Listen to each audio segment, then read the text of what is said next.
Hey, what's up you guys? It's your boy Drew here back again with another video for all you American soccer fans out there. And in this video, we're going to talk about 5 players who I think can rejuvenate their careers here in MLS. But without further ado, as always, if you guys love soccer and you want to see it get the respect and growth it deserves, and you want to be part of that growth, then subscribe down below and be part of the change. Alright, so like I said, this video is going to be giving you guys 5 players who I think can rejuvenate their careers here in the MLS. A move where I think would more likely improve them and help them rather than hurt them overall. And I think having players, these players here obviously are not going to be like confirmed coming here at all. This is just my opinion, my thoughts. Some of these players' contracts expire this summer, so I was like, you know what, this could potentially happen if MLS has an eye for these type of players. So let's talk about it. Obviously, these are players who are not going to be like super big name players like Lionel Messi, Ronaldo, because we would all love to see them here in MLS. And not even players so much as like Karim Benzema, Eden Hazard, Sergio Aguero, Kevin De Bruyne, big players like that. I'm more leaning towards players who I think have kind of fallen off a bit and need a boost again, a rejuvenation, and I think MLS would do the trick here for them. Up first, we got Boyan Kroos, dubbed the next Lionel Messi one time in his career. And he started his career in La Masia for Barcelona, their academy, worked his way up to Barcelona B, eventually settling into the senior team of Barcelona where he would come on as a sub multiple times. And under Pep Guardiola, he'd come on as a sub in literally the 90th minute, where some Barcelona fans would call it Boyan o'clock, because every time in the 90th minute, Pep Guardiola would sub Boyan on, and he would try to score a goal in the last 2 minutes of the game. But so after things didn't work out in Barcelona, where he only scored 26 goals in 104 appearances, which wasn't enough for Barcelona because this player was supposed to be the next Lionel Messi, but he just didn't live up to that hype. So after that, he spent some time in Roma, Ajax, and he eventually settled his career in Stoke City in the Premier League, which they are now relegated last season to the Championship. But I think Boyan still is a player who's got that skill, he's got that drive, he's got that, that technical ability that I think he could actually light up the MLS, like players like Marco Fabian, players like Alejandro Pozzolo recently, Sebastian Jovinko, players of that caliber. I think Boyan does still have that technical and skill ability to really make waves in the MLS. And something that really upset me, not upset me really, but like I kind of related to, so I kind of felt for him, was that Boyan really had a lot of anxiety and panic attacks because of the pressure of being dubbed the next Lionel Messi. So that really could have taken a big dampen and put his career down below in terms of potential, because he was dealing with so much pressure and having anxiety and panic attacks with all of that. And I can relate because I have anxiety and panic attacks, so I was like, you know what, that does suck, because I feel like if I was a player like that, I would totally be freaking out if I was being dubbed the next greatest thing and then I didn't live up to it. So I think going away from all that media, all that dubbing next Lionel Messi, or the player who failed to become as great as Lionel Messi, get away from all that and come to the MLS, rejuvenate your career, be loved by new fans, because if you really light up the league, MLS fans here, of course, will appreciate you like crazy. At number 4, I've got the only American on this list, that being Bobby Wood. Now, Bobby Wood started his senior career already playing at the top flight in Germany with 1860 Munich, where he played for their second team, then he played for the first team, and he spent the most of his career, actually all of his career, in Germany, having loans in 1860 Munich, Union Berlin, Hamburg, and eventually right now on loan at Hannover 96, where he scored only 3 goals in 20 appearances this season, which is very disappointing for a striker, and especially for an American striker. We really don't need that. We don't need that hate, because people are going to be hating on us if our American players aren't doing well overseas. Now, when people watch a U.S. national team, people really get excited, or at least used to get excited when Bobby Wood was called up, because he's got good pace. He seems to be an okay finisher. He plays good alongside another key striker, or another main big striker alongside him. He had a pretty good national team record with 13 goals in 45 appearances, but I really haven't seen him recently. And I feel like when he's not playing for the national team, a lot of U.S. soccer fans tend to forget about him, because he's always down in like those smaller teams in Germany. So I think maybe a move to the MLS will get his name popping around again, not just for U.S. soccer fans, but also maybe for like the U.S. men's national team, the coach Greg Berhalter, and just the whole federation. Like, oh yeah, Bobby Wood's here. Let's get him back into the national team. He's got good pace, got a decent finisher. So I think a really good move for him would be to come to the MLS, and he's already flirted with the idea of coming. I'm pretty sure his agent was contacting some MLS teams to see if he was able to come here. And what even makes it even better is that his contract expires in 2019 this summer, so an MLS team could get him on a free, and that would be a huge bargain for the league. Alright, this is the point of the list where it starts to get a little hectic, a little crazy, a little far-fetched perhaps, but not too far-fetched. I mean, I can totally see these players still becoming MLS players one day. Let's start off by just naming number 3, Mario Balotelli. Now, Mario Balotelli is one of the most controversial, but also really well technically gifted players in soccer. You know, he's caused a lot of drama and controversy, getting in trouble a lot on the pitch and off the pitch with managers, teammates, or just lighting fireworks for fun. You know, he was a young kid when he was doing this stuff, so he was just really immature.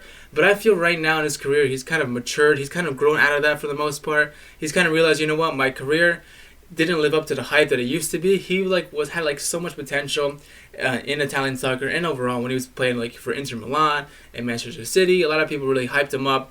He had big potential, but he never really lived up to that huge potential. But I still think he was a pretty great player. You know, overall, I'd say world class. When on his best, definitely a world class player. You know, he spent some time in Manchester City, Inter Milan, AC Milan, Liverpool, and Nice, where I think when he went to the French league with Nice, he kind of really settled his mind, settled his playing career. He got serious, he got more mature there. He was able to carry that team to really a high finish in the French league, scoring 33 goals in 61 appearances, until finally moving on to Marseille this season. Now, I think Mario Balotelli, like I said, he's matured now. His contract expires this summer in 2019, so an MLS team who's willing to maybe try their trade and trying to get a player of his caliber who's only 28 years old. He's still very young. If things go right with an MLS team, he could give a lot of years to MLS. He'd give 6-7 years at his prime to the MLS. So I think since his contract expires this summer, MLS, you really should think about signing Mario Balotelli. I think he'd sell a lot of jerseys. He'd get some good talk to the MLS. He'd really improve the league. He'd actually light it up. Whatever team gets him would be so lucky. He's so technically gifted. He's so critical in front of goal. Probably one of the best penalty takers ever. Think about it, MLS. At number 2, we've got Daniel Sturridge, one of my favorite players for Liverpool since he joined in 2013. Now, I really feel bad for Daniel Sturridge because he was such a great player. I think he still is.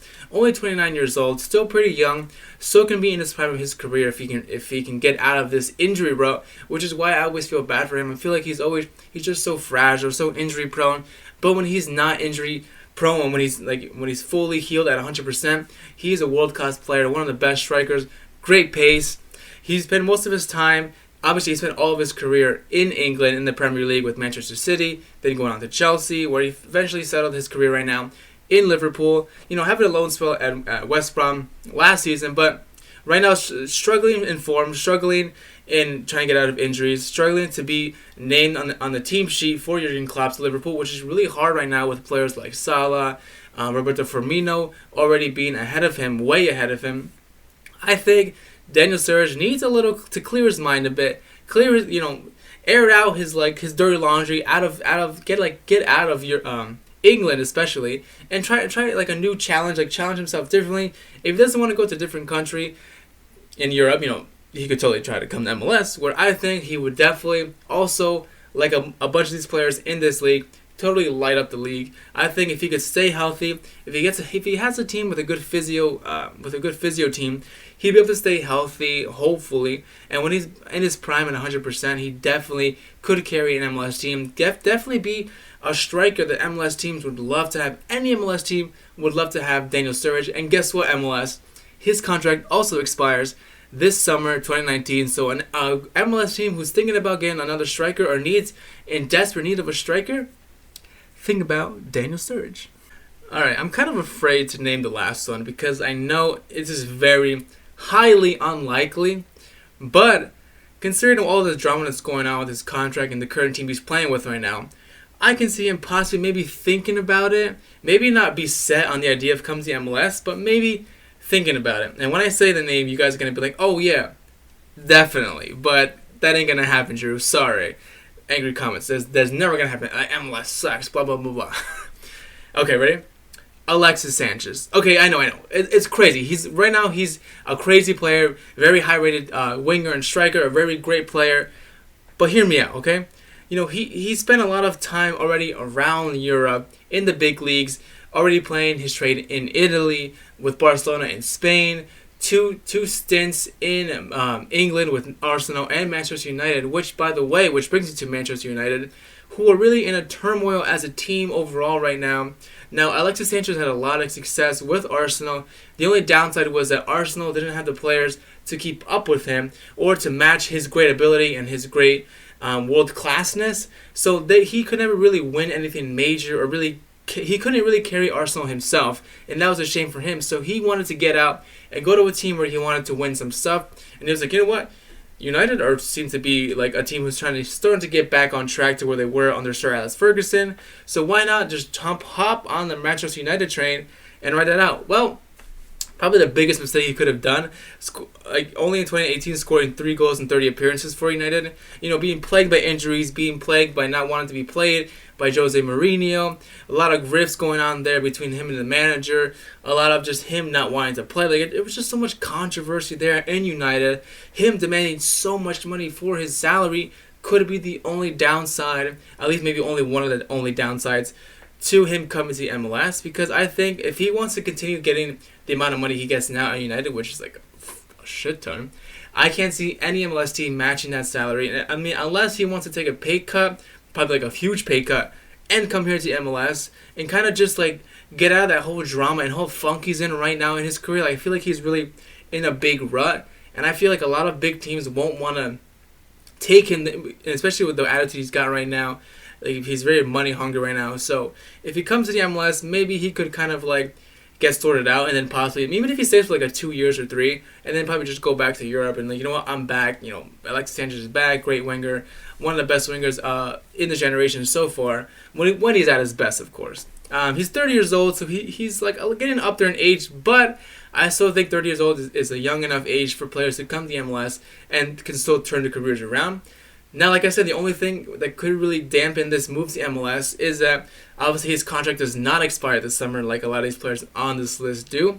So I think his contract expires in 2 years or something. So an MLS team would have to pay a really, really hefty fee to get Alexis Sanchez. And if they do go through all that trouble and they are able to, persuade the club to sell him to an MLS team, they also got to get over his wage hurdle, which he likes to get paid a lot. So if he doesn't come to MLS, a league where I think he would go that could match his salary, which would suck, is the Chinese Super League. Now, the Chinese Super League is another league where a lot of older players go who want to get paid more than they do here in MLS. So, I feel like players have two choices. Should we go to Chinese Super League or should we go to MLS? And I feel like a lot of players who are money hungry and really just, want more money, they go to the Chinese Super League or the Saudi Arabia League. Leagues like that where they can pay them a lot of money. And they can just, light up that league as well. And Alexis Sanchez would totally destroy the league, MLS, more than any player on this list put together. I think he's a really quality world-class player when he's at his best. I loved him when he played for Barcelona. I think he was pretty good. The only downside was just, I don't think he meshed well with, with Messi's, style of play. So it kind of, just unbalanced his style of play. And that's why I think he kind of got, out of form and got shipped out to Arsenal, where he actually improved Arsenal as a team, but like I said, he couldn't carry Arsenal himself. So right now, maybe think about coming to MLS. I don't know. Well, there you have it, guys. Those are my 5 players who I think would be able to rejuvenate their careers here in MLS, and 5 players who I think would be able to possibly make a realistic move to MLS. Well, actually, maybe not so much Alexis Sanchez, because the more I think of it, the more far-fetched I think it becomes, because he's so expensive, wage demands and transfer fee. But I already recorded this, so I'm not going to redo it. So he's still my number 1 pick, because you know what? I would love to see him here in MLS, and I'm sure a lot of you guys would also love to see him. And I would also love to see you guys put your list of players down below in the comment section of players who you would think would be able to rejuvenate their careers here in MLS. If you guys want to see me talk about more players I'd love to see come to MLS, let me know down below. Don't forget to subscribe. Don't forget to hit that like button down below. Thank you so much for watching. Thanks for kicking it with me, and I'll see you next time.